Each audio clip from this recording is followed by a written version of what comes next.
오늘은 보네퍼 전후예요. 그래서 아마 보네퍼 전 이야기도 좀 될 거고요. 그 다음 후 이야기가 될 건데요. 오늘 이야기는 주로 칼바르트 이야기가 좀 될 것 같고요. 그리고 후반부에 보네퍼 이야기를 잠깐 하고요.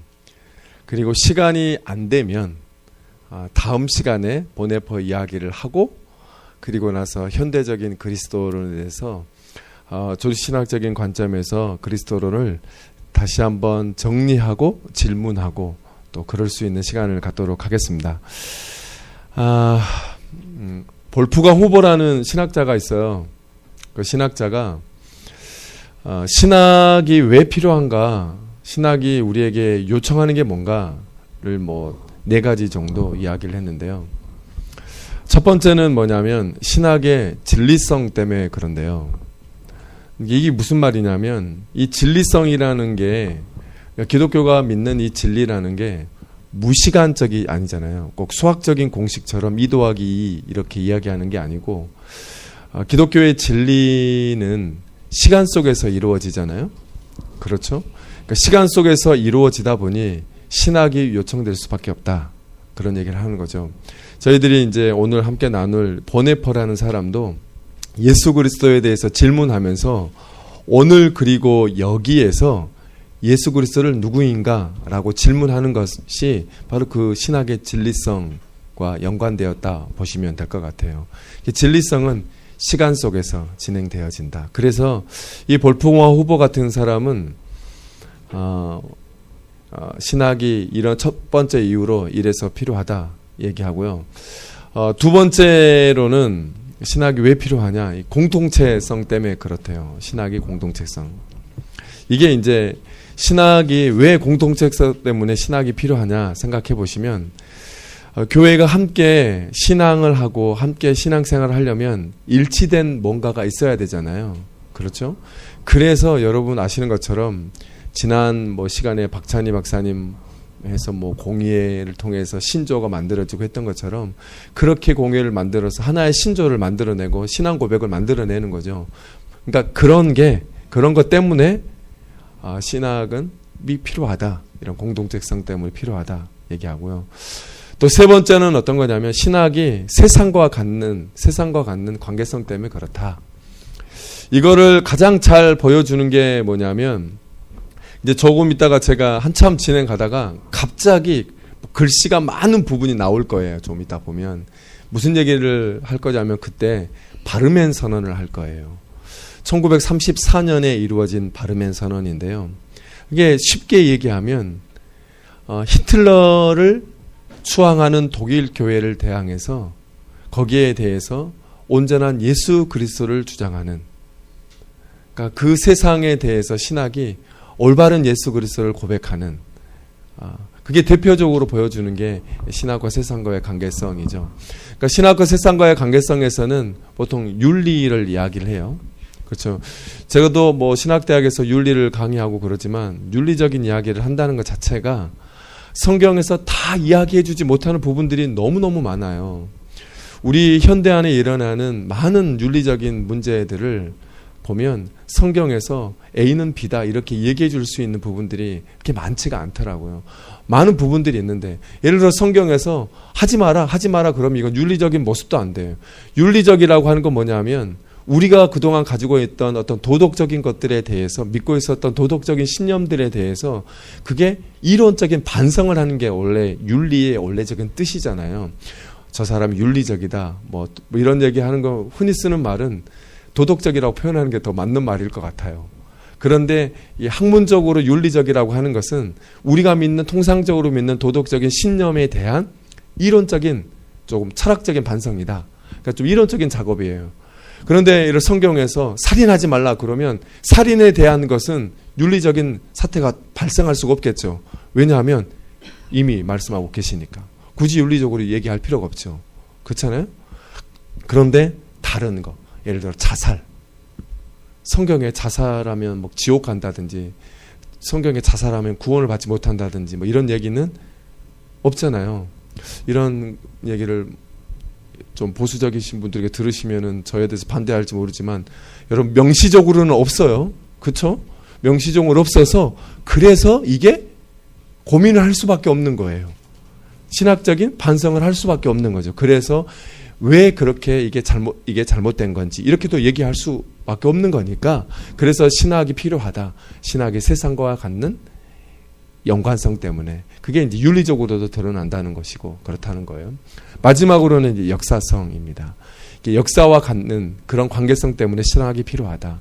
이 볼풍화 후보는 이렇게 네 가지로 얘기를 해요. 정리하자면 첫 번째가 제가 뭐라고 그랬어요? 신학의 진리성. 그 진리는 무시간적이지 아니고 시간적이다. 그래서 신학이 요청된다. 두 번째는요. 신학의 공동체성. 신학의 공동체는 하나의 고백이 돼야 되니까 그런 고백들이 역사적으로 드러나는 게 니케아라든지 콘스탄티노플의 뭐 그런 신앙 고백일 수도 있겠죠. 세 번째는 뭐예요? 세상과의 갖는 거. 세상과의 갖는 거는 윤리적인 모습으로 드러날 수 있다. 네 번째는 역사와 관계성. 그래서 신학이 필요하다. 이렇게도 이야기를 하는 거예요. 제가 지난 시간에도 신학에 대한 이런저런 이야기를 했고요. 오늘은 조금 더 다른 각도에서 신학을 왜 필요한지에 대한 네 가지 이유를 또 말씀을 드렸어요. 오늘은 지난 시간에 저희가 계몽주의를 지나서 또 거기에 19세기의 자유주의 신학, 거기에 자유주의 신학에서 슐라의 마거를 다뤘어요.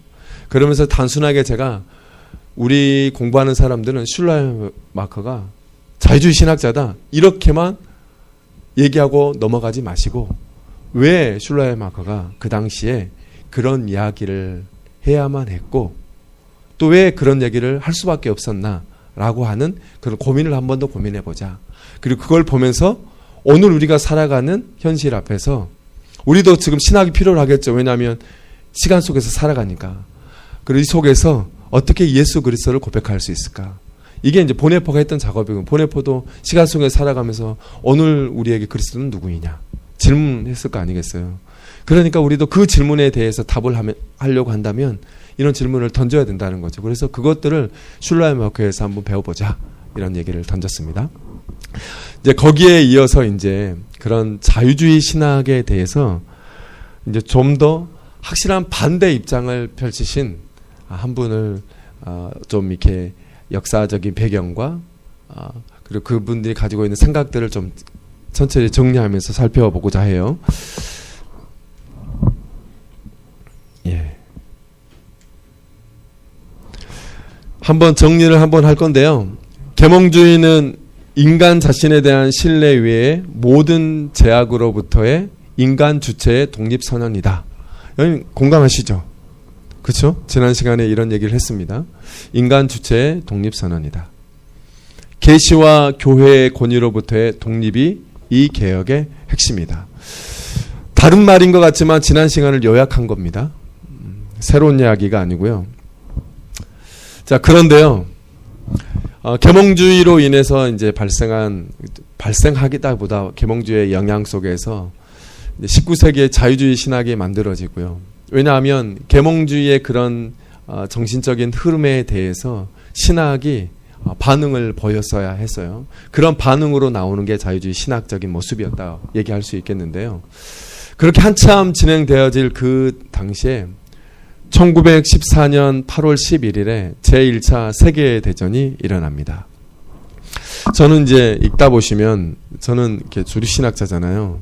근데 보시기에 좀 역사 이야기를 하고 막 그러지 않으신가요?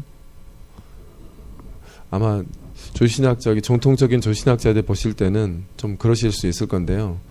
제 스승님이 독일에서 가르친 스승님이 아주 역사적이세요. 교회사적인 관점이 깊이 가지고 계시고요.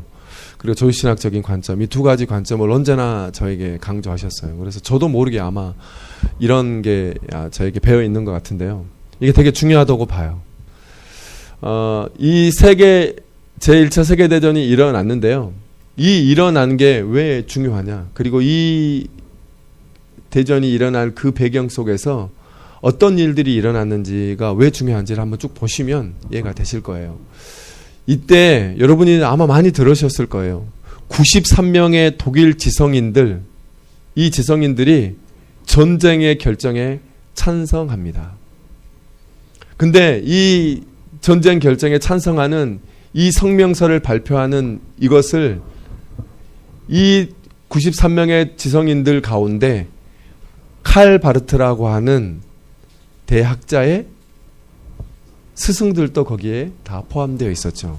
그런데 그 스승들이 누구였냐면 전통적으로 자유주의 신학자들이었죠. 본래 바르트는 그 전까지만 해도 자기의 스승들을 신뢰했습니다. 스승들이 가르친 성서신학, 성서주석, 그리고 조지신학들을 무한한 신뢰를 보내고 계셨죠. 그런데 그 스승들, 자기가 믿고 신뢰했던 스승들이 그 당시 전 세계 앞에서 전쟁 결정을 찬성하고 있는 거예요. 그래서 이 바르트에게는 괴롭고 끔찍한 사건이었습니다. 이거는 제가 쓴 글이 아니고요. 이거는 제가 조금 있다가 보시면 어느 글에서 제가 가져온 글이에요. 한번 보시면 아실 거예요. 그 성명서에 서명한 지성인들 명단에 바르트의 독일인 스승들의 이름이 거의 다 올라와 있는 것을 보았어요. 이걸 보고 나서 바르트는 경악을 금치 못했죠. 하르낙이라든지 헤르만 라떼, 오이켄 등 이 사람들이 뭐 바르트의 다 스승들이잖아요. 그런데 이 스승들이 이 새로운 상황이라는 게 뭐냐면 전쟁이라는 이 상황 속에서 어떻게 반응하는지를 바르트가 보인 거예요. 그러니까 이런 얘기죠. 자유주의 신학자들이 그동안 주장하고 강조했던 그 결과들이 이런 상황 속에서 어떻게 반응하는지를 바르트가 보았다는 거죠. 그런데 결과적으로는 그 반응들을 보면서 바르트가 깊은 실망감에 빠지게 됐다. 그 말씀입니다. 그래서 바르트가 한 말이에요. 이 말은. 여기 보시면 에버하르트 부시가 쓴 칼 바르트라고 하는, 칼 바르트 공부하려면 이 책을 먼저 읽으셔야 되잖아요. 나는 이른바 신들의 황혼을 경험했다. 이 신들의 황혼은 신들의 싸움에서 이게 이렇게 카오스의 신들과 싸움에서 처절하게 패배하는 그런 이게 뭐 뮤지컬이라고 그래요. 이로써 바르트는 독일에 있는 나의 모든 스승들, 그러니까 근원이 되자 바르트라고 넣은 거예요. 그 위대한 신학자들의 가르침에 의심을 품게 되었다. 나는 그들이 전쟁 이데올로기 앞에서 실패했다고 느꼈으며 그 실패로 인해 그들은 그야말로 구제불능의 나락에 떨어져 버린 것처럼 보였다. 이렇게 이게 바르트가 그 스승들이 보인 그 결정들에 보인 반응이라고 얘기할 수 있습니다. 계속인데요. 바르트가 볼 때 그들이 가지고 있는 그 결정들은 스승들의 윤리적인 실패다 이렇게 보는 것 같아요. 그것은 무엇이냐면 그들이 그런 결정들을 내리는 것은 그들이 가지고 있었던 성서 주석학이나 이 교회학 전제에도 올바른 상태가 아니다. 그러니까 바르트가 그 스승들이 내린 결정들을 보면서 어디까지 오고 있냐면 그들이 하고 있는 성서 주석이라든지 그들이 갖고 있는 교회학적인 전제가 올바르지 않을 수도 있겠구나 라고 하는 의심을 갖기 시작했다는 거예요.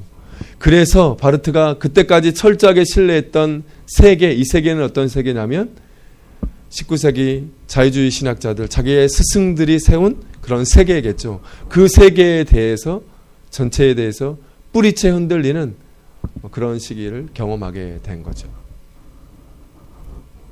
그래서 당시 독일 다른 신학자들이 주장한 내용의 진실성도 덩달아 바르트에게 흔들리게 되었다는 거예요. 이게 이제 전체적인 일단 배경입니다. 근데 이거를 먼저 이해를 하셔야 그 다음의 이야기를 이해하실 수 있으니까요. 그리고 이 바르트의 비판의 범위는 점점 넓어졌어요. 그래서 어디까지 이제 확대가 되냐면 19세기 자유주의 신학 전반에 대해서 의심을 품기 시작했어요. 그러면서 이제 생각하면서 어디까지 오냐면 그럼 19세기 자유주의 신학을 일으킨 장본인이 누구냐? 슐라의 마크까지 간 거죠.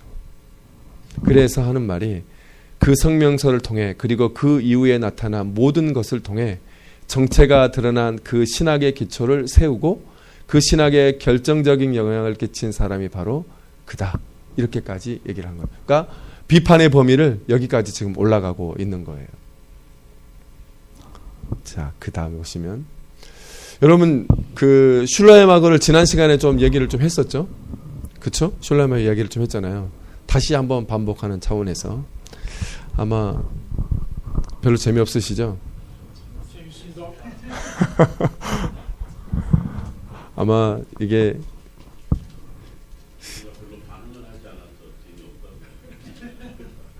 아니 제가 뭐 재미없을 때가 많아가지고요.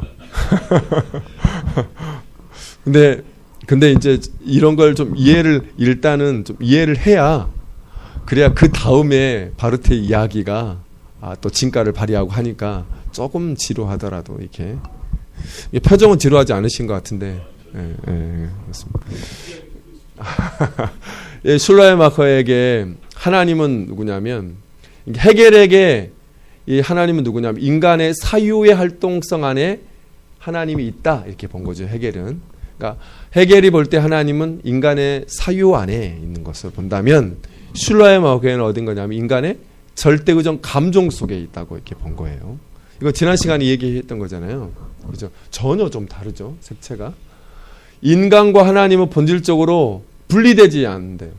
하나의 전체성 속에 속한다고 주장하는 거예요. 여러분 이게 이제 엄청난 말이에요.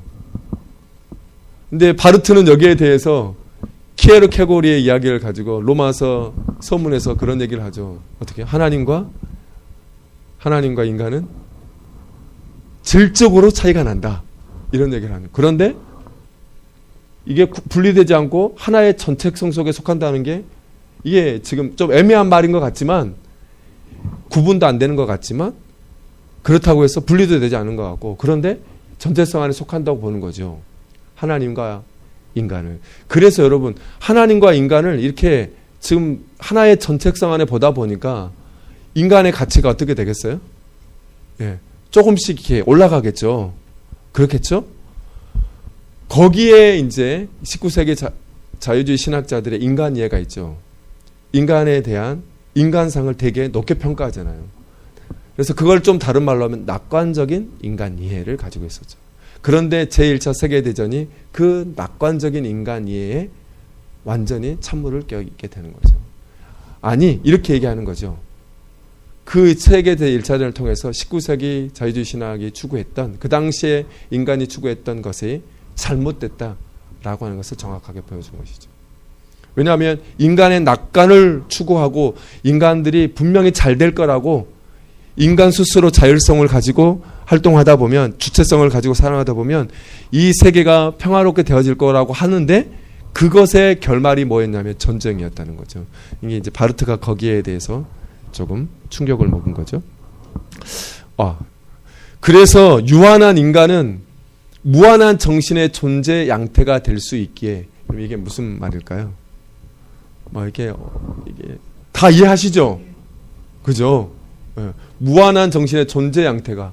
그러니까 이게 유한한 인간인데 무한한 정신과 뭔가가 이렇게 좀 이렇게 연결을 지을 수 있는 어떤 그런 존재가 된다는 거예요, 지금.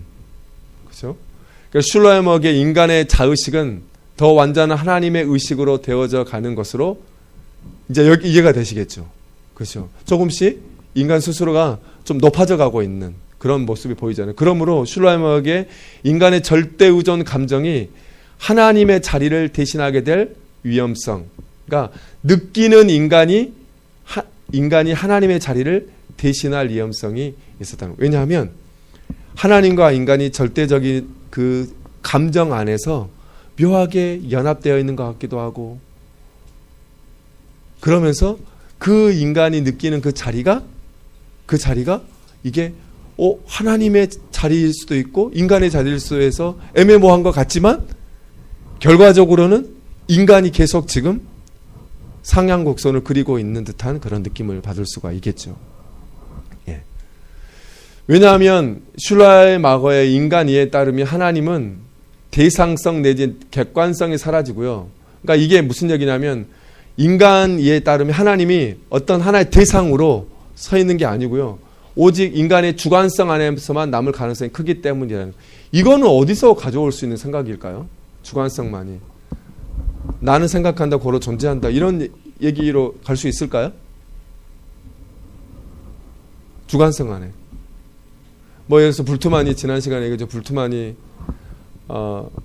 하나님에 대해서 만날 수 있는 자리, 예수에 대해서 만날 수 있는 자리가 예수에 대해서 논의할 수 있는 게 전혀 역사적으로는 논의할 수 있는 곳이 없어서 예수를 만날 수 있는 자리는 어디냐면 우리가 실존적으로 결단하는 그 결단의 자리다.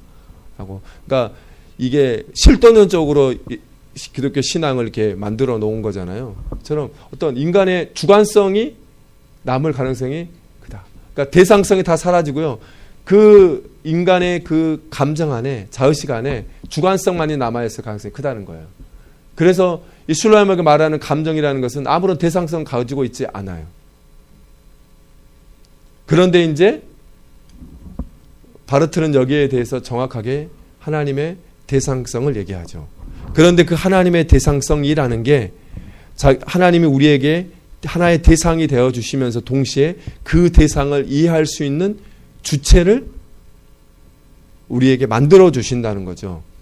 그래서 하나님은 대상이시면서 동시에 주체가 되신다는 게 이게 바르트의 계시의 중요한 부분이겠죠.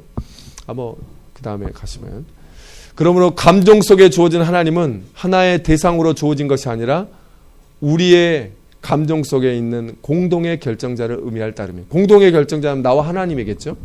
그러겠죠. 따라서 하나님에 대한 진술은 감정의 자기 자신에 대한 진술 내지 직접적인 자기 성찰을 의미할 뿐이라는 거예요. 그러니까 대상성이 사라지니까 내가 하나님에 대해서 얘기하고 있는 것 같지만 이게 그 자기 자신의 이야기가 될 수 있다는 거예요. 자기 성찰에 대한 이야기가 될 수 있다는 거예요. 이렇게 지금 바뀌어져 나가고 있는 거죠. 왜 이런 얘기를 한다고 그랬죠?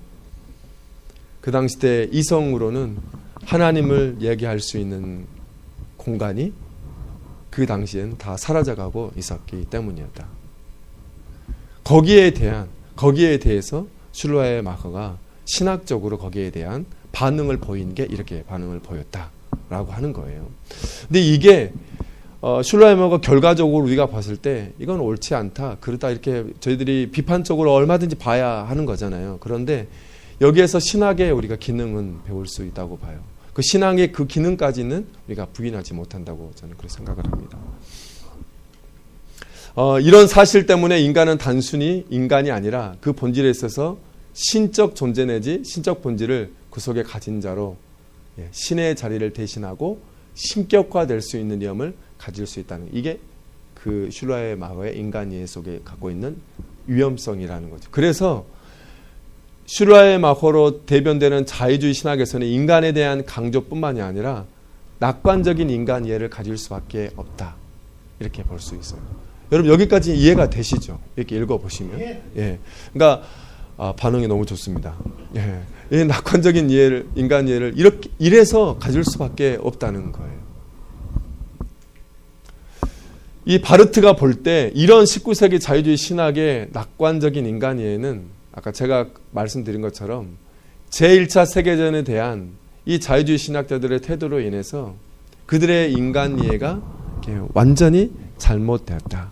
왜냐하면 정말 그들이 가지고 있는 인간 이해가 옳았다고 한다면 그 인간 이해는 우리를 전쟁으로 우리를 이끌어야 되는 게 아니고 우리를 계속적으로 세계의 평화와 정의를 증진시키는 쪽으로, 또 인류가 더 인간을 존중하고 인권을 더 존중하는 방향으로 나아가야 됐을 거 아니겠어요?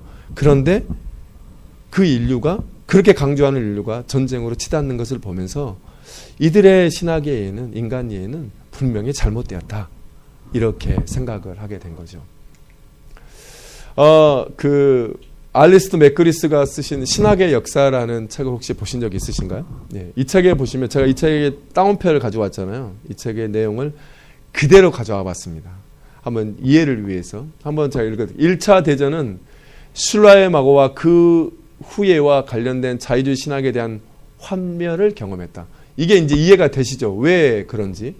비록 그 신학을 모조리 거부한 것은 아니지만 일군의 조술가들은 슐라의 마커가 결과적으로 기독교를 종교적 경험에 불과한 것으로 축소시켜버렸고 결국 기독교를 신중심이 아닌 인간 중심의 일로 만들어버렸다고 비판한다. 전쟁은 이런 접근 방식의 신빙성을 분쇄했다. 자유주의 신학은 인간의 가치를 둘러싼 것처럼 보였다. 그러나 이런 가치가 범세계적인 차원의 갈등으로 치닫게 된다면 이런 것을 어떻게 진지하게 받아들일 수 있겠는가? 이렇게 질문을 던졌습니다. 여기까지 여러분 이해가 되시죠? 네, 오케이.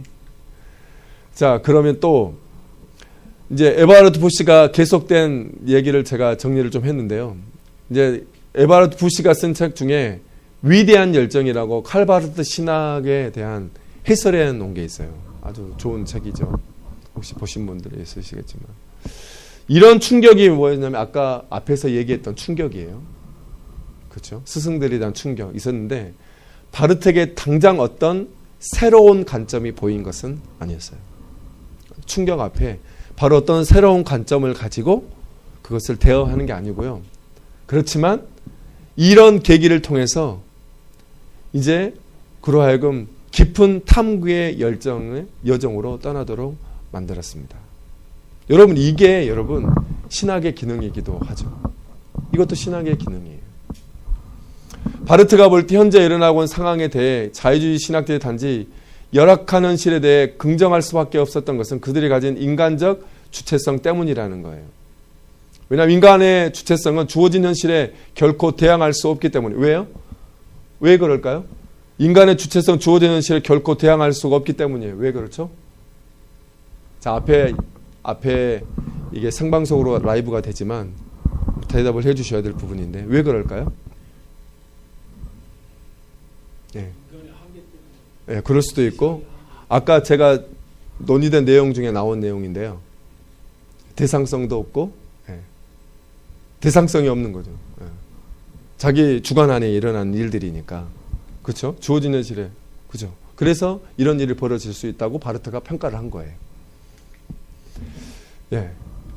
인간의 주체성 자체가 바로 그 주어진 현실의 한 부분이거나 산물이기 때문에 현존한 현실의 근거에서는 그 어떤 새로운 것도 설정될 수 없다고 본 거예요. 왜? 슐라임학으로 대변되는 그 종교 인간 이해 안에는 어떤 객관성이라든지 그 인간을 떠난 외부점, 객관성이나 대상성이 있지 않고 거기 안에 주관성만 남아 있다 보니까 어떤 그 인간을 새롭게 할 만한 어떤 새로운 것이 그 인간 안에서 발생할 수가 없다는 거예요. 왜 그럴까요? 그러니까 그 인간은 그 시대의 사물 속에서 그렇게 녹아내릴 수밖에 없었죠. 그래서 아마 이 자유주의 신학자들은 그런 이해를 가질 수밖에 없었고 또 그런 전쟁의 상황에서 동조할 수밖에 없었을 거다. 바르트가 이렇게 평가를 내리는 거예요. 바로 이런 상황에 대해서 이제 블루마르트의 종말론 강의를 통해서 하나님이라는 새로운 세계 앞에 마주 이게 무슨 얘기냐면 하나님을 새롭게 보기 시작한다는 거예요. 새롭게 보기 시작한다. 인간의 주체성으로 정의되는 19세기 자유주의 신학은 스스로 새로운 현실을 설정할 수가 없다. 제가 그냥 이것만 얘기했으면 이해가 안 됐을 텐데 이제 이해가 되시죠? 이 말이. 그시죠? 인간은 인간 자신이 스스로 설정한 조건 아래 있기 때문이래. 앞의 내용을 다 반복하고 있는 거예요. 이에 대해 바르트는 하나님의 새로운 현실은 인간의 주체성을 떠난 외부로부터 설정되고 외부로부터 인간 주체성에 주어진다고 주장한다.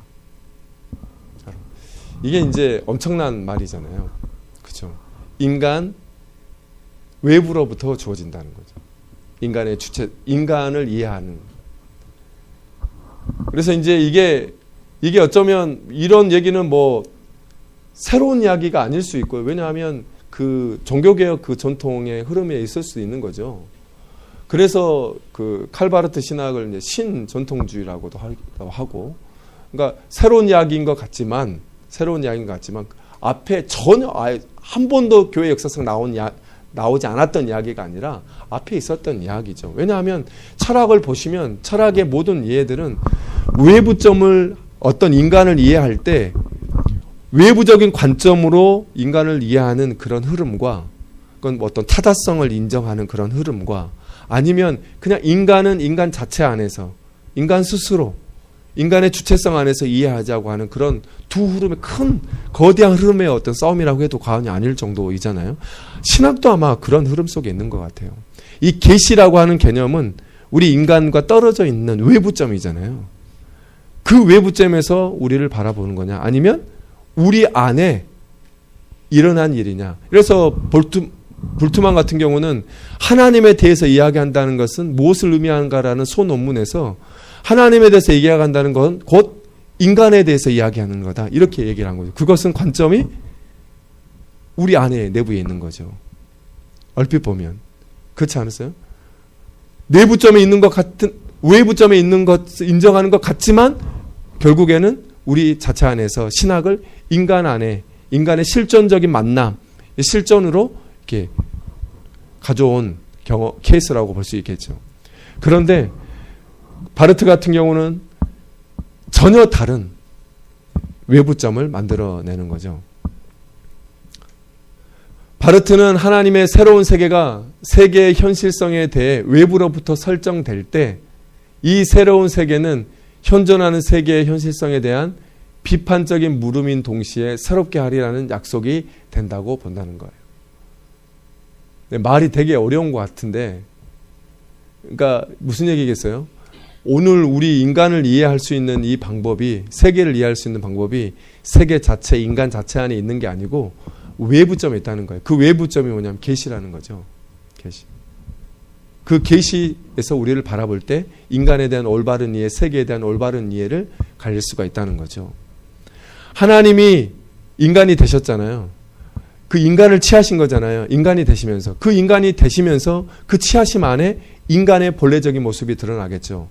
그래서 예수 그리스도 안에, 예수 그리스도를 만나야 참다운 인간 이해를 가질 수 있고, 또 예수 그리스도가 신이시기 때문에, 참 신이시기 때문에 예수 그리스도를 만나야 참 하나님을 경험하고 할 수 있는 것처럼, 그런 얘기, 그러니까 계시에 대한 외부점, 외부의 하나님의 현실성을 얘기하는 거예요. 그 하나님의 현실성이라는 게, 하나님의 새로운 세계라는 게, 이건 쉽게 말하자면 예수 그리스도를 드러난 하나님의 계시겠죠.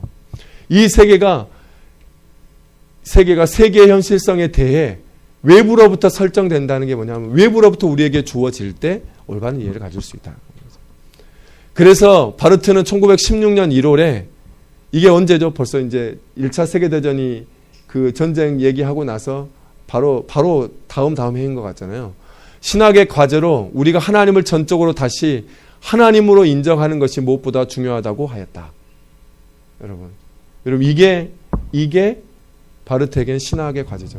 그런데 여러분, 이게 보시면, 얼핏 보시면, 아까 우리 김수산 박사님하고 그런 얘기를 했는데, 제가 루터적이라고 하니까 성경적이라고 이렇게 말씀을 하셨는데, 이 보시면 루터가 예배를 정의할 때 예배를 하나님을 하나님 되게 하는 거라고 그랬어요. 근데 이거는 뭐겠어요? 우리가 하나님을 전적으로 다시 하나님 인정, 이게 뭐 예배잖아요. 그래서 이게 신학의 과제가, 이 신학의 과제가 바르트도 예배하는 신학을 얘기하는 거예요. 그래서 이런 부분에서 여기 루터적인 생각을 좀 볼 수 있겠죠. 하나님은 하나님으로 인정해 드려요. 그래서 바르트가 생각할 때 19세기 자유주의 신학에 대해서 하나님을 하나님의 자리로 다시 올려드리면서, 그렇지만 그 하나님에 대해서 이야기를 한다는 것 자체가 신학으로는 한계가 있는 거잖아요. 사람의 언어로. 그래서 하나님에 대해서는 영광을 돌릴 수밖에 없고 예배할 수밖에 없다. 그러니까 신학의 언어는 예배의 언어여야 하고 또 경배의 언어여야 된다. 이런 얘기까지 마지막으로 이제 하게 된 거죠. 그래서 여기에 다 거기에 나온 겁니다. 이런 관점에서 바르트는 1916년 여름부터 사과나무 아래에서, 멋있죠, 바울의 로마서를 완전히 새롭게 읽기 시작합니다. 그래서 그걸 통해서 저는 이거 되게 중요하다고 생각해요. 성서는 하나님에 관한 인간의 올바른 생각들이 아니라요, 인간에 대한 하나님의 올바른 생각을, 그리고 우리가 하나님께로 가는 길을 발견하는 것이 아니라, 이거는 종교죠. 우리가 하나님께로 가는 길을 발견하는 것이 아니라 어떻게 하나님이 우리에게 오시는 길을 추구하셨고 발견하셨는가를 알려준다고 주장합니다. 이게 바르트가 추구하고자 하는 신학의 방법이고, 이게 성서를 아주 새로운 방식으로 읽는 방법이죠. 그러니까 그래서 바르트는 종교에 대해서 비판을 하죠. 왜? 종교는 우리가 하나님께로 가는 길을 발견하는 이걸로 보기 때문에 이게 아니라는 거죠. 하나님이 우리에게 오시는 그 길, 그거를 여러분 설명하고 설명해 놓은 게 하나님이 우리에게 오시는 그 길, 그 길에 대한 설명이 바로 제가 볼 때는 제가 바르트의 전문 학자는 아니지만 제가 볼 때는 이 교회학의 그 수천 페이지가 되는 그것의 해석이 아닌가, 그것의 안내기 아닌가. 하나님이 우리에게 오시는 그 길, 그 길을 열심히 설명해 놓은 것이 아닌가. 그리고 나서 바르트가 그랬대잖아요. 그 교회학을 탁 써놓고 나서 읽고 나서 다시 성경으로 돌아가라고. 그 교회학을 쓴 이유가 뭐냐면 교회학 자체의 목적이 아니라 다시 성경을 처음 다시 읽으라고. 그게 목적이었다고 하잖아요. 그러니까 우리에게 오신 그 길, 그러니까 우리에게 오신 길이 뭐냐면 하나님이 우리에게 오신 길이잖아요. 그러니까 우리가 하나님을 인식하는 길이 아니라 하나님이 우리에게 오시는 길. 그러니까 오시는 길이라면 하나님이 우리에게 우리가 어떤 것들을 인식하려면 대상이 있어야 되잖아요.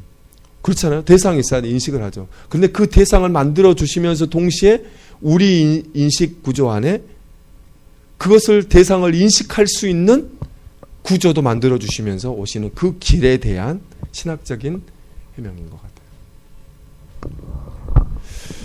같아요. 그래서 벌써 여기 넘어갔네요.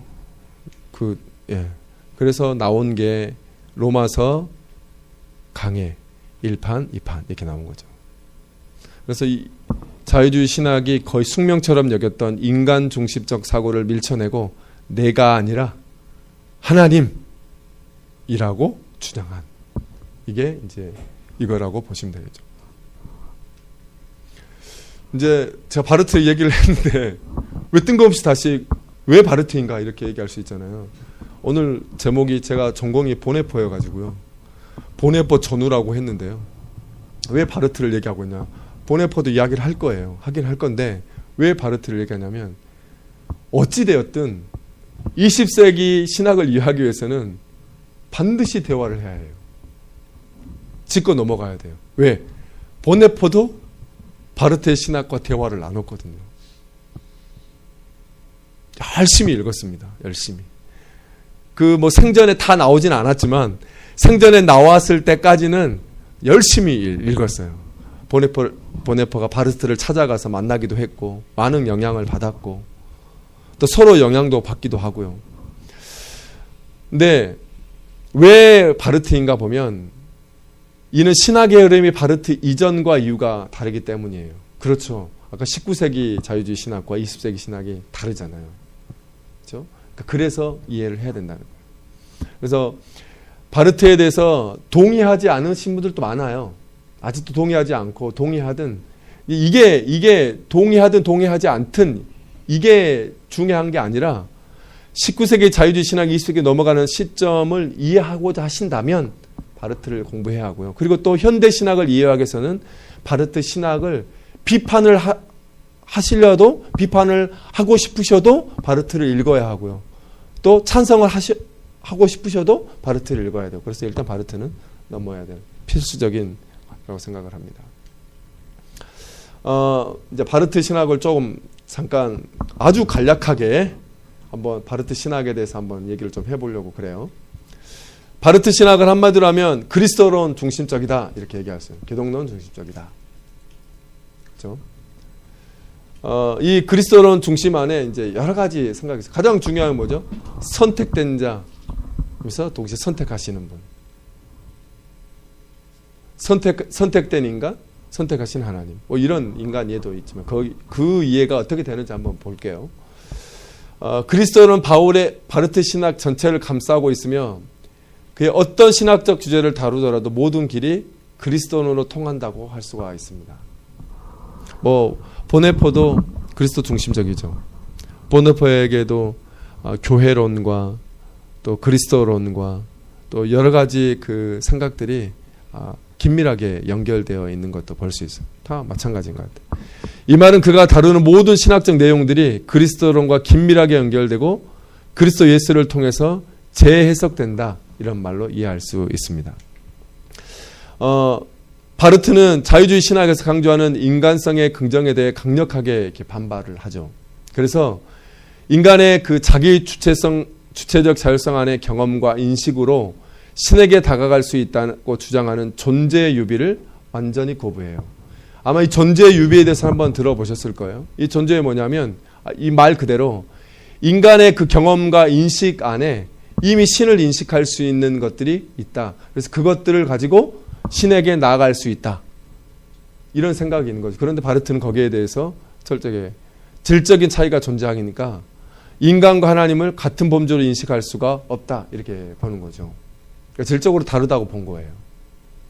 그러니까 신앙의 유비라고 하는 이야기는 하지만 또 바르트는 보네퍼는 관계의 유비라고도 자기가 쓴 창조와 타락이라는 창세기 1장부터 3장까지 해석해서 얘기도 하지만 바르트는 여기서 질적인 차이를 얘기하는 이 질적인 차이는 뭐 키에르 케고리의 어떤 생각에서 가져온 거죠.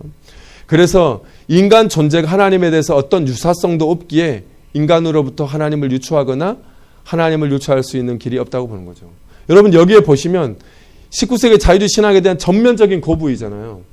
그러니까 이런 얘기를 딱 얼핏 보시면 저희들 같은 경우는 19세기 자유주의 신학에서는 인간에 대한 이해가 낙관적이지만 어떻게 낙관적일 수 있을까 보면 그 인간이 가지고 있는 재성이 있잖아요. 죄에 대한 문제가 되게 약화되어 있었구나. 그런데 바르트 같은 경우는 여기서 인간의 재성을 정확하게 다시 한번 이렇게 부활시키고 있구나. 이런 생각을 여기서 유추해 볼 수 있는 것 같아요. 이때 하나님은 인간에게 전적으로 낯선 자로, 타자로, 전혀 새로운 자로 나타나십니다. 바르트에 따라 하나님이 인간에게 낯선 자로 나타나신다는 것은 인간의 재성 때문이래요. 죄 가운데 있는 인간에게 하나님이 오시는 것은 인간에게는 위기요 동시에 심판이기도 하네요. 그래서 바르트의 신학을 가리켜서 위기의 신학이라고도 얘기를 하는 거죠. 왜? 인간의 재성이 있기 때문에 하나님이 그 인간에게 낯선 자로 나타나신다고 하는 건 그 인간에게는 위기가 된다는 거예요. 위기가 된다. 왜냐하면 왜 그럴까요? 그 인간을 부정하니까, 재성을 부정하니까. 그러니까 인간에게는 위기가 된다는 거예요. 그리고 심판이 되기도 한대요. 왜? 그러니까 그래서 또 아까 얘기했던 인간의 재성을 향한 부정이기도 하기 때문에 그렇다는 거죠. 그래서 뭐 위기의 신학, 아까 뭐 신정통 신학, 그리스도 중심의 신학, 그다음 말씀의 신학, 또 여기를 보시다 보면 하나님이 부정하신 게 나오는데 예수 그리스도 안에서 이 부정을 다시 긍정하시고 다시 예수 그리스도 안에서 그걸 화합하시고 하는, 그래서 해겔의 정반합의 얘기가 있어서 변증법적 신학이다 이런 얘기도 나오고 다양한 그 별칭들이 바르트 신학에서는 붙여지기도 해요. 근데 문제는 이런 위기와 심판과 부정 가운데 있는 인간이 이런 상황을 스스로 벗어나지 못한다는 사실이에요. 이게 이제 바르트가 가지고 있는 인간이입니다. 스스로 벗어날 수 없다. 그런데 19세기 자유주의 신학자들에게는 할 수 있다 본 거죠. 그런데 그 결과물이 전쟁이었다는 거예요. 그 결과물이 전쟁이었다. 그래서 거기에 대한, 그래서 19세기 자유주의 신학자들이 가지고 성서 이해와 교회학 전제는 본인이 그렇게 신뢰하고 있었었는데 거기에 대해서 신뢰를 흐트리게 된 거죠. 그래서 성경을 다시 읽기 시작한 거예요. 읽기 시작하다 보니까 하나님과 인간은 질적으로 다르고 인간은 철저하게 죄인이구나. 하나님 거기에서 부정하고 계시는구나. 거기에 인간의 위기가 오는구나. 그런데 그 위기가 인간에게 왔는데 인간 스스로 그 위기를 커버할 수 있는 존재는 아니구나 라고 얘기를 하는 거죠. 그런 이런 위기와 심판과 부정을 어떻게 해결할 것인가? 이 건널 수 없는 간격을 극복할 수 있을까? 바르트는 인간 편에서는 불가능한데 오직 하나님 편에서는 가능하대요. 여기에서 이제 얘기하다 보면 여기에서 선택론이 나와요. 하나님이 예수 그리스도를 선택하신 거죠. 이런 얘기가 나와요. 그래서 바르트에게 선택론은 은혜와 연결이 되고요. 은혜는 선택론에 대한 또 다른 이름이 되고 이런 게 서로 관계성이 나타나게 되는 거죠. 로마서 2판에서 케이르케고르가 말한 시간과 영혼 사이의 무한한 질적 차이. 그러니까 하나님은 하늘에 있고 인간은 땅에 있다. 이 질적 차이를 얘기하면서 그런데 이 교차로에 예수 그리스도를 본다. 이렇게 보는 거죠. 근데 인간은 불가능하니까 오직 하나님이 인간 편에서 가능하다고 했잖아요. 그러면 그 교차로 안에 예수 그리스도를 본다는 거죠. 그러면 하나님이 뭔가를 하셨다는 거잖아요. 뭐 하셨다는 거예요? 그 예수 그리스도로 하여금 그 교차로가 되도록 선택하셨다는 거예요. 그래서 이 선택론은 곧 선택은 은혜가 되는 거죠. 그 선택된 인간, 선택된 하나님, 선택된 인간, 선택하신 하나님, 이런 얘기가 나오는 거죠. 보시면 그는 이런 질적 차이를 극복한 유일한 분으로 예수 그리스도를 봅니다. 하나님과 인간의 무한한 질적 차이, 그리고 이를 넘어서는 예수 그리스도의 화해자의 위치가 바르트 신학이 추구하는 방향입니다. 이것을 바르트 신학으로 보면 그리스도의 버려짐을 통해 인간을 향한 하나님의 부정이 긍정이 된다고 하는 거예요. 그래서 이를 통해 하나님과 인간의 관계는 부정을 넘어 예수 그리스도를 통해 긍정으로 또 화해로 나아간다. 여러분 이게 뭐냐면 보십시오. 질적 차이를 극복하기 위해서 예수 그리스도를 보내시는 거죠. 근데 그 예수 그리스도가 보내시는데 이 버려짐이라는 건 십자가의 죽음이잖아요. 그 십자가의 죽음은 부정인 거잖아요. 그렇죠? 인간에 대한 부정에 대한 결과잖아요. 근데 그 부정에 대한 결과가 하나님에게는 예수 그리스도의 버려짐으로 부정으로 드러나지만 이거는 인간 편에서는 하나님이 인간을 받아들이는 긍정의 행위로 될 수 있다. 이런 얘기가 되는 거죠. 그런 이런 관점에서 보면 예수님은 하나님과 인간 사이의 관계를 극복하고 죄성을 이겨내는 승리자의 모습과 하나님과 인간이 건널 수 없는 간격을 극복하고 새로운 관계를 열어준 화해의 그 초점이 있다고 보시면 됩니다. 그래서 바르트는 예수 그리스도를 하나님과 인간의 유일한 중보자로 봅니다. 이거는 너무 여러분 잘 알고 계시는 거죠. 그런데 19세기 그 시기 때는 이런 얘기들이 새로운 얘기가 될 수 있는 거니까, 그래서 신전통주의라고 다시 전통주의의 생각을 다시 얘기를 하는 거니까, 끌어오는 거니까요. 예수 그리스도 인간은 새로운 인간이 돼요. 그렇죠? 이 화해 사건을. 그런데 제가 어떻게라고 넣었어요? 어떻게라고 하는 걸 보시면 예수님의 삶과 선포는 인간을 위한 거죠. 이건 다 인정하시겠죠? 궁극적으로 인류와 세상을 향한 하나님의 긍정을 의미합니다. 오직 예수 그리스도 안에서 인간은 자신을 인식 가능하고, 그리스도 예수 안에서 인간은 하나님을 향하고, 예수 그리스도는 인간의 칭의임의 성화이다. 인간이 새로운 피조물로 나아갈 수 있는 근거 역시 그리스도 화해에 있다. 여기까지 여러분 다 아시는 내용이죠. 그렇죠? 이것도 어떻게? 라고 제가 질문을 던져볼게요. 예수 그리스도의 십자가의 죽으심은 하나님의 자기 부정을 의미하는 자기 버리심이다.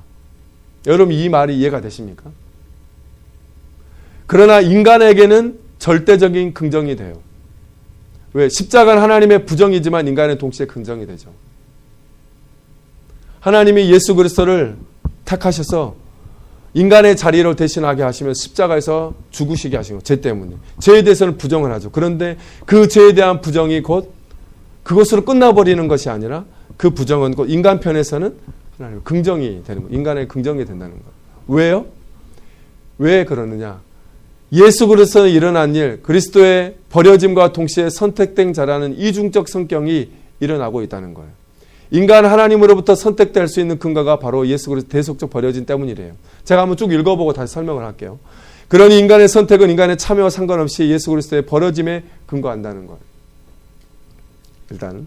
그래서 예수님은 선택된 자이지만 동시에 선택하시는 자라고 말할 수 있어요. 예수 그리스도의 인간을 대신하여 버려지는 자로 선택되면서 그 버려지는 자를 선택하시는 자이시다. 그러니까 예수 그리스도 안에서 이 이중적인 모습이 가지고 있다는 거예요. 이게 바르트가 이해하는 기독론적인 모습이에요. 예수 그리스도 안에 예수 그리스도는 참 하나님이시면서 참 인간이라고 하는 이중적인 모습. 그렇지만 분리되지 않은 모습. 그것들을 바르트식으로 해석을 한 거죠.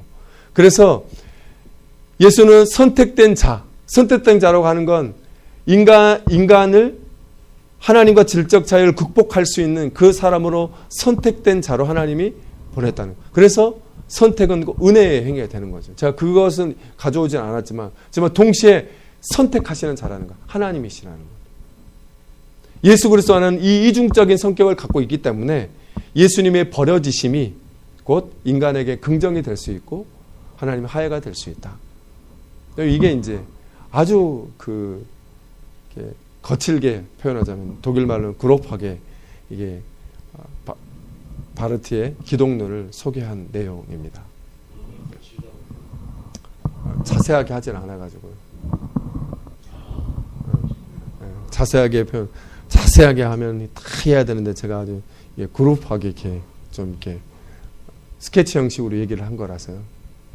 그래서 그렇게 얘기하는데 혹시 이해가 잘 괜찮으신가요? 이해가 다 되셨어요? 정말요? 대단하십니다. 여기까지가 이제 간략하게 바르트의 그리스도를 위한 내용이고요. 제가 이제 오늘 이 시간에는 보네포 이야기를 조금만 하고요. 보네포에 대한 본격적인 이야기는 다음 시간에 좀 이렇게 현대하고 이렇게 연결해서 한번 진행해 보려고. 예.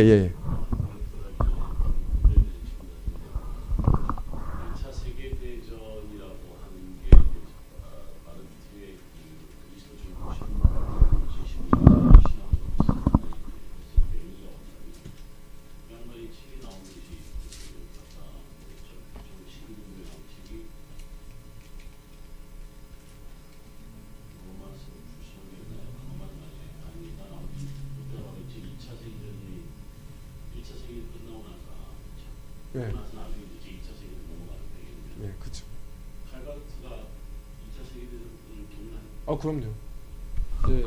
이제 그 히틀러로 인해서 진행이 되는 거니까 저기 1930년대에 지나가야 되잖아요. 1930년, 40년 지나가야 되니까 그때는. 네? 네.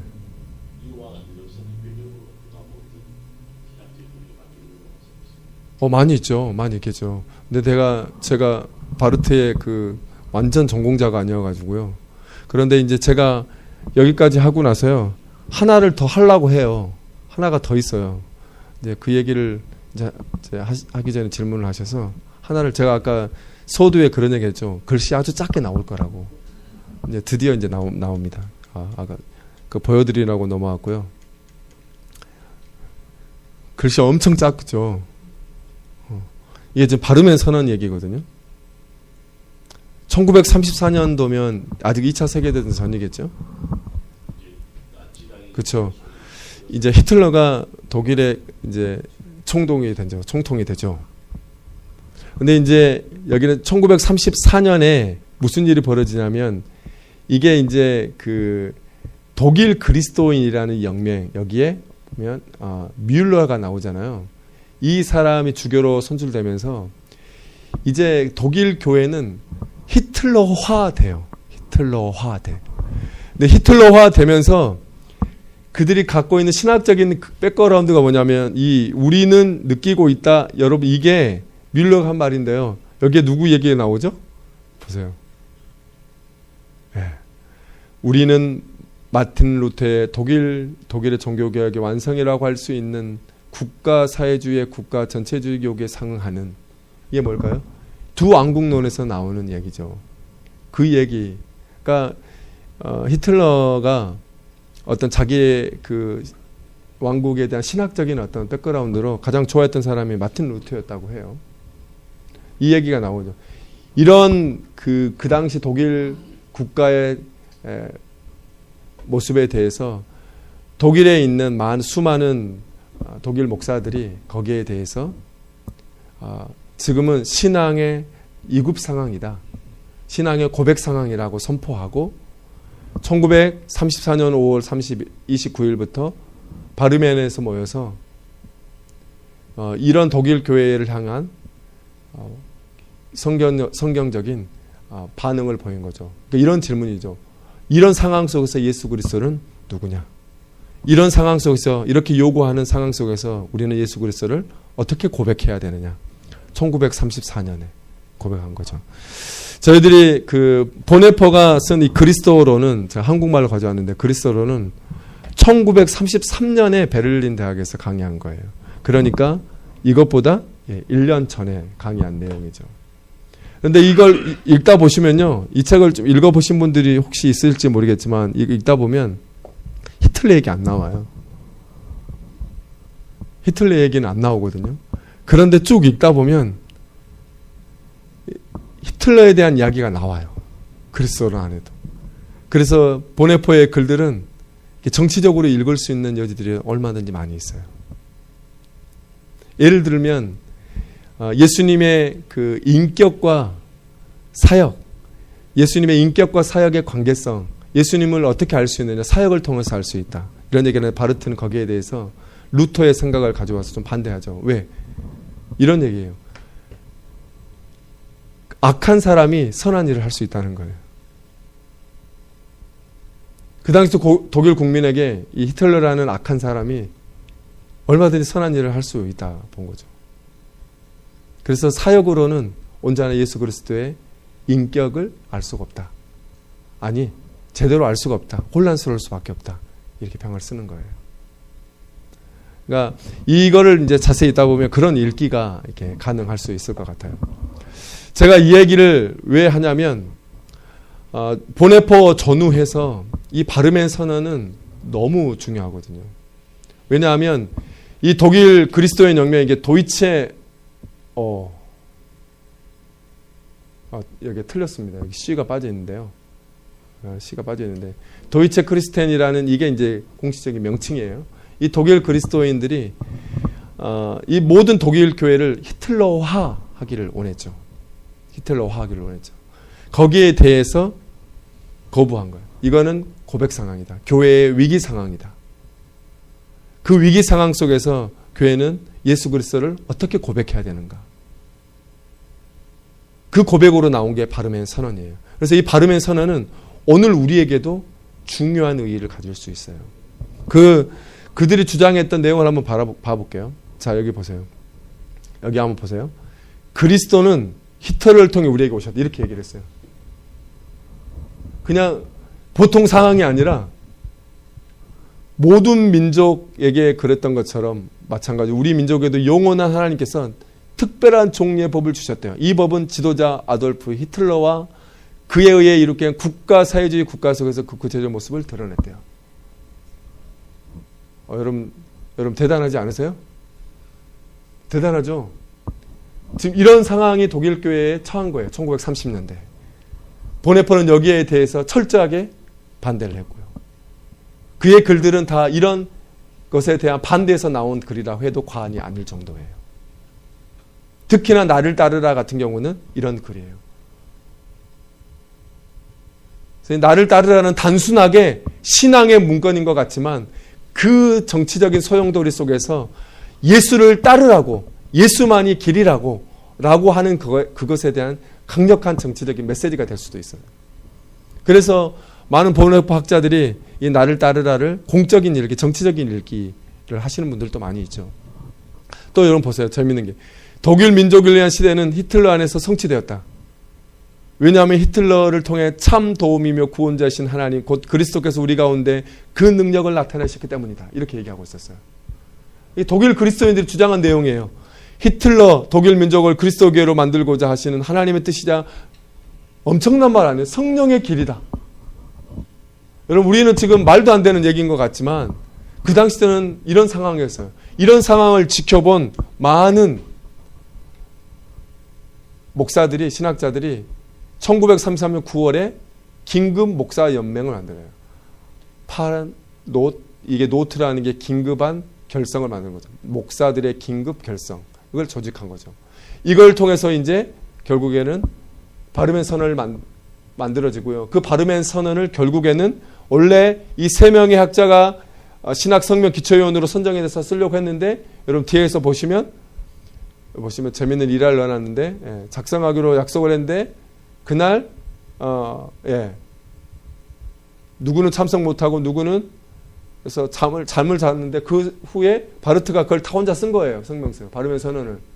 바르멘 선언을 6가지 항목에 대해서 썼는데 사람들 보고 다 오케이를 해준 거죠. 그러니 결국 누가 쓴 거예요? 바르트가 쓴 거죠. 원래 신학위원회 3명이었는데 결국 이렇게 된 거예요. 그래서 제가 오늘 여러분에게 여기 2가지 조항만을 좀 알려드리려고 그래요. 여러분 첫 번째 조항이 뭐냐면 이게 그냥 단순하게 맞는 말인 것 같지만 그 당시 때는 엄청난 말이었어요. 내가 곧 길이요 진리요 생명 나로 말하지 않고는 아버지께로 올 자가 없다. 성서에서 증언된 예수 그리스도는 우리가 드려야 하며 사나 죽으나 신뢰와 복종을 하나님의 뭐라고요? 유일한 말씀이다. 여러분 이게 그 당시에는 엄청난 발언이에요. 지금 아까 제가 보셨죠? 모든 독일 교회가 이런 내용을 얘기하고 있을 시기에, 이런 시기에 유일한 하나님의 말씀을 이야기하고 있는 거죠. 그러니까 이게 바르멘 선언이 우리에게 중요한 취지를 주는 거죠. 그래서 오늘날 예를 들어서 우리 한국 교회 안에도 우리 한국 교회가 위기에 있다고 생각한다면 정말 그 위기를 이 고백 상황이라고 얘기하거든요. 그런 위기 상황을 고백 상황이라고 보시는 분들도 있고요. 또 그렇게 보지 않는 분들도 있고 한데 제 개인적으로는 이게 다 저는 개인적인 편차이기 때문에 이거는 공론화될 수 없지만 고백 상황이라고 봐야 되는 것이 아닌가라는 생각도 들어요. 그런 상황일 때 이 독일 교회는 이런 바르멘 선언을 통해서 분명한 방향을 설정하고 신앙을 고백한 거죠. 신앙을 고백한다는 건 단순하게 추상적인 어떤 원리를 말하는 게 아니라 신앙을 고백한다는 거기에 자기 자신이 포함된다는 거잖아요. 자기 자신이 포함되는 것을 포함한다는 거예요. 이 보네포의 그리스도론을 읽어보시면 그리스도에 대해서 당신 누구십니까? 묻는 질문에는 그러는 질문하는 너는 누구냐? 라고 하는 그 질문을 받을 각오가 되어 있는 사람들이 던지는 질문이라고 그리스도론 처음에 서론 같은 데서 이야기를 해요. 무슨 얘기냐면 그리스도론에 대해서 주님 당신은 누구십니까? 오늘날 여기에서 예수님은 누구십니까? 라고 질문한다고 하는 건 너는 그렇게 질문하는 너는 도대체 누구냐? 라고 하는 그 질문이 같이 던질 수 있고 같이 대답할 수 있는 사람이 던져야 올바른 질문이 될 수 있다 얘기를 하는 거예요. 여러분은 어떻게 보십니까? 오늘날 한국교회가 어떤 상황으로 보십니까? 그래서 보네포 전후에 예수 그리스도에 대한 고백이라고 했을 때 그 고백이라는 언어 때문에 제가 고민하다가 1934년에 일어난 바르멘 선언을 빼면 안 되겠구나. 바르멘 선언을 한번 언급을 해야 되겠구나 라는 생각을 했어요. 자, 그 다음에 3조 하는데요. 보시면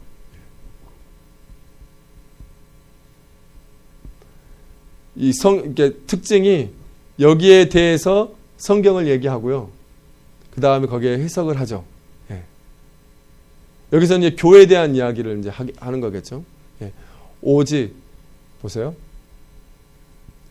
그리스도의 교회는 형제들의 모임이며 이 교회 안에는 예수 그리스도께서 성령을 통해 말씀과 성령을 방편으로 현재 주님으로 역사하고 계신다.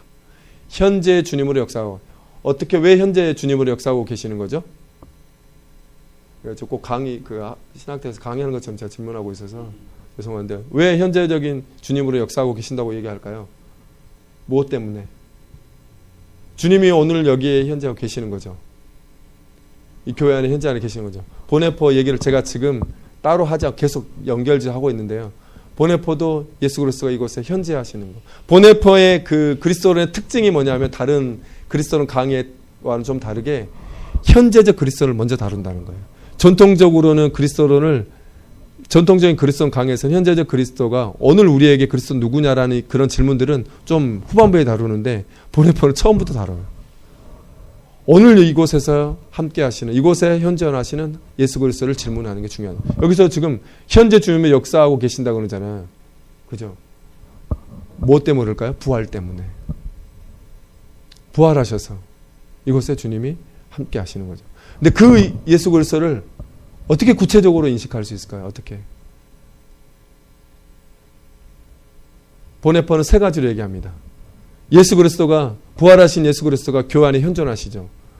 보네포의 표현대로 하자면 공동체로 존재하는 그리스도이시고 그리스도는 이곳에서 현존하시는 거예요. 이 교회는 예수 그리스도의 현존이죠. 왜? 부활을 통해서.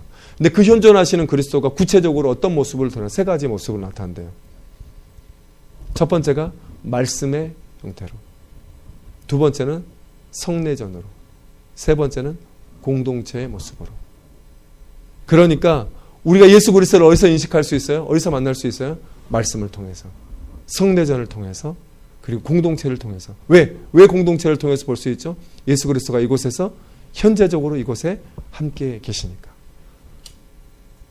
그래서 이 교회가 예수 그리스도를 인식할 수 있는 중요한 공간이죠.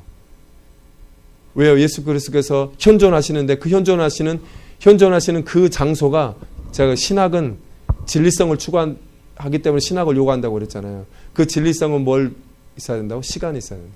그리고 공간이 있어야 된다요. 그 시간과 공간을 아우를 수 있는 곳이 어디냐면 교회라는 거죠. 이 교회라는 이 역사적, 우리가 지금 서 있는 이 교회가 그리스도께서 현존하시는 곳이래요. 그리고 이곳에서 선포되지는 말씀을 통해서 예수 그리스도를 만날 수 있고요. 또 성례전을 통해서 만날 수 있고요. 그리고 또 이 공동체를 통해서 예수 그리스도를 드러난다. 이게 부활의 그 얘기를 지금 얘기를 하고 있는 거죠. 그러니까 여기서도 보시면 예수 그리스도에 대한 강조점이 많잖아요. 그러니까 그 독일 그리스도인들에 대한, 히틀러화 되어가고 있는 독일 그리스도인들에 대한 정확한 저항이 이 바름의 선언 안에 나타나고 있다는 거예요. 이런 의미에서 본다면 오늘날 우리에게도 이 또 다른 제2의 바름의 선언이 필요한 것이 아닌가. 이 바름의 선언은 단순하게 선언의 차원이 아니에요. 제가 말씀드렸잖아요. 이 선언이라고, 신앙의 고백은 어떤 시공간을 떠난 어떤 추상적인 공간에서 이루어지는 고백이 아니고요. 나를 뺀, 내 실존을 뺀, 내 상황을 뺀 고백이 아니라 내가 거기에 포함된 고백이라는 거죠. 이게 성서의 고백이잖아요. 신학 성서의 고백은 그냥 수학적인 공식의 고백이 아니라 부활을 경험한, 부활의 현장을 경험한, 예수 그리스도의 부활을 경험한 제자들의 증언이잖아요. 자기네들과 긴밀하게 연결되어 있는 그 증언이잖아요. 자기네 삶과 자기네 인생과 연결되어 있는 증언이라는 거죠. 그러니까 이 바름의 선언을 한다고 하는 것은 단순하게 교리를 이렇게 나열하는 차원이 아니라 그들의 삶을 걸고 그들의 신앙을 그들의 역사를 그들이 처하는 그 환경 속에서 그들을 포함한, 그들의 삶의 자리를 포함한 신앙의 고백이다 라고 하는 거예요. 이것에 대한 오늘날 여러 가지 평가가 있을 수는 있지만, 만약에 한국교회의 상황을 고백 상황이다, 위기 상황이라고 본다면 우리에게 다시 한번 또 다른 신앙의 고백이 있어야 되지 않나. 다시 한번 중요하다고 봅니다. 이제 그 다음은 제가 이것에 대한 이런저런 했고요. 참고는 이 김명영 교수의 칼바르테 신학, 여기에서 참고를 했습니다. 네. 이제 디트리트 보네퍼를 좀 할 건데요. 시간이 얼마 남지 않았지만 이 보네퍼 보네퍼를 좀 이해를 하려면 보네퍼가 살았던 그 삶을 좀 이해를 많이 해야 해요. 그래서 제가 지난 시간에 말씀드린 것처럼 제가 최근에 이제 책을 하나를 썼는데요. 보네퍼에게 신앙을 배우다, 이 책을 좀 이렇게 했는데 이 책을 안 가져오셨죠. 그래서 가져오셨어요? 감사합니다. 그래서 혹시 이 책을 이렇게 보시면 좋을 것 같고요. 오늘은 제가 한 부분만 좀 보고요.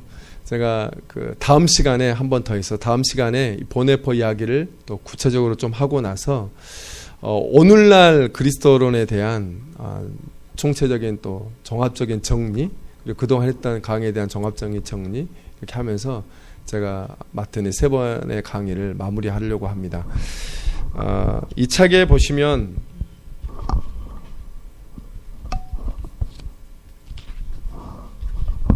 어,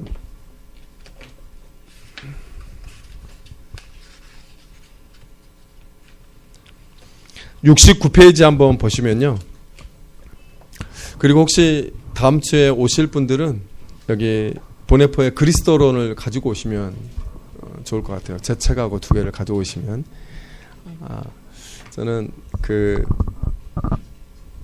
학교에서 보네퍼를 가르치면서 될 수 있으면 보네퍼가 직접 쓴 글들을 읽게 하는 게 가장 중요하다고 생각해서 이 책을 이렇게 읽히면 잘 어려워하시는 분들도 많이 있는데, 그래도 나중 지나 보면 다들 고마워 하시더라고요. 그래서 그리스도론을 한번 같이 읽으시면 좋을 것 같아서 한번 책을 가져오시면 좋을 것 같아요. 69페이지 보시면요. 제가 그리스도론에 나타난 말씀과 공동체의 관계를 설명을 잠깐 했는데요. 1934년에 베를린 대학에서 행한 강연이 그리스도론이에요. 보네포의. 근데 이 보네포의 그리스도론은 이렇게 하나의 그 강의로 다루는 것은 1933년에 이루어진 거고요. 보네포의 신학의 중심도 그리스도론이라고 했잖아요. 근데 그 그리스도론에 대한 이해는 그의 박사학위부터 시작해서 처음부터 줄기차게 진행되어 오고 있죠. 이래서 뭐 박사학위 논문 안에서 그리스도를 표현하는 표현이 우리가 너무나도 잘 아는 헤겔의 그 표현이잖아요. 공동체로 존재하는 신, 하나님의 개념을 바꾸어서 공동체로 존재하는 그리스도라는 개념을 만들어냈잖아요. 그 교회에 대한 사회학적인, 그러면서 조신학적인 연구를 통해서 그리스도를 공동체로 존재하는 그리스도다, 이런 표현을 쓰게 됐어요. 그러니까 그리스도 이해가 곧 교회론적인 이해가 되고, 교회론적인 이해와 그리스도론적 이해가 긴밀하게 연결되어 있는 것을 보네포에게는 이미 들어가 있는 거죠. 그리고 그가 쓴 뭐 박사학위 논문 그 이후에 교수 자격 논문도 그 이야기가 계속 되어진다고 보시면 돼요. 교회 안에서 예수 그리스도 안에 있는 그 나타난 그 교회의 모습들을 다시 새롭게 해석하고 있으니까요. 그리고 또 창조와 타락에서도 창세기 1장과 3장 이런 부분들도 보시면 그걸 신학적으로 해석하는 게 그 내용이잖아요. 그것도 들여다보시면 그리스도론적인 해석을 거기서 열심히 볼 수 있고요. 그래서 이 바르트 보네포에게도 이 그리스도가 참 중요한 부분이었던 것 같아요. 그래서 제가 그리스도론을 다음 시간에 한번 제가 이 책을 보시면서 이 책에서 중요한 부분을 다 한번 스케치를 할 거고요. 간단하게 제가 이제 오늘은 어떤 얘기를 할 거냐면요. 이 그리스도론이 가지고 있는 특징이 뭐냐면, 제가 70페이지 보면 전통적인 그리스도론 강의에서는 볼 수 없던 강의 목록이 이제 보네포에게 제시가 되죠. 그 뭐냐면, 전통적으로는 현재적 그리스도라는 항목이 대부분 그리스도 후반부에서 다뤄지지만 보네포는 자기가 하는 이 강의 안에서 초반부의 일을 다루고 있다는 거예요. 그러니까 이거 무슨 말이냐면, 보네포에게 현재적인 그리스도, 부활하셔서 우리 가운데 지금 현재 하시는 예수 그리스도에 대한 이해가 되게 중요하다라고 하는 거예요. 그러니까 보네포는 언제나 그런 질문 하잖아요. 오늘 지금 그리고 이곳에서 예수 그리스도는 누구이냐, 이런 질문을 끊임없이 던지는 거잖아요. 근데 거기에 대한 깊은 이해가 있어요. 왜 그런 이해를 던질 수 있냐면, 왜 오늘 여기에서 그리스도가 누구이냐라고 하는 그 질문을 던지냐면요. 페이지를 제가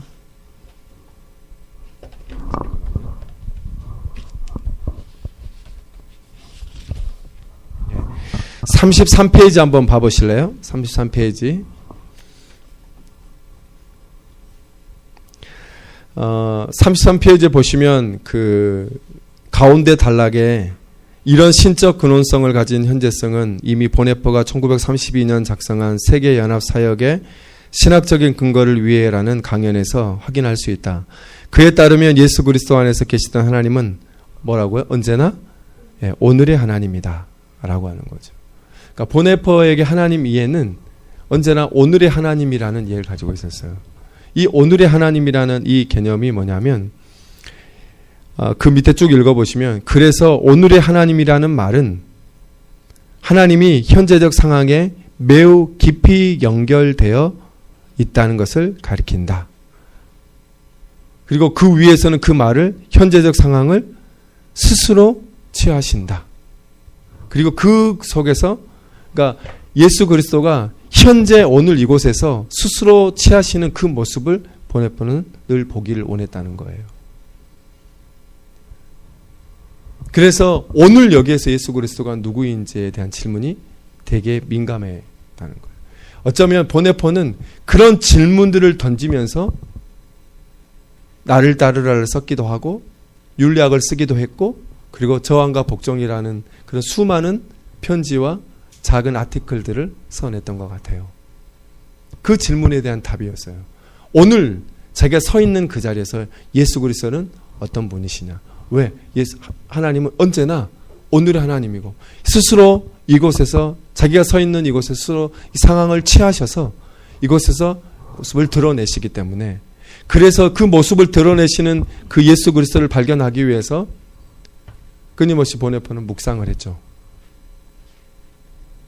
그래서 그 묵상 가운데서, 왜냐하면 그리스도는 강해서 예수 그리스도는 어떻게 드러나냐면 말씀의 형태로 드러나신다고 하니까 그 말씀 안에서 말 걸어오시는 예수 그리스도를 계속 발견하고 듣기를 원했던 것 같아요. 그래서 그 부름 앞에, 말씀을 통해서 자기 자신을 딱 드러내시는 그 부름 앞에 책임적으로 반응한 게 보네포의 삶이다. 이렇게 아주 간단하게 이야기할 수 있습니다. 오늘은 제가 여기까지만 할 거고요. 다음 시간에 이 그리스도론 이 책자를 구체적으로 제가 한번 보시면서 여러분과 함께 나누기를 원하고요. 어떻게 재미있으셨나요? 오늘은 이 강의로 마치겠습니다. 혹시 질문 있으시면 질문해 주시면 감사하겠습니다.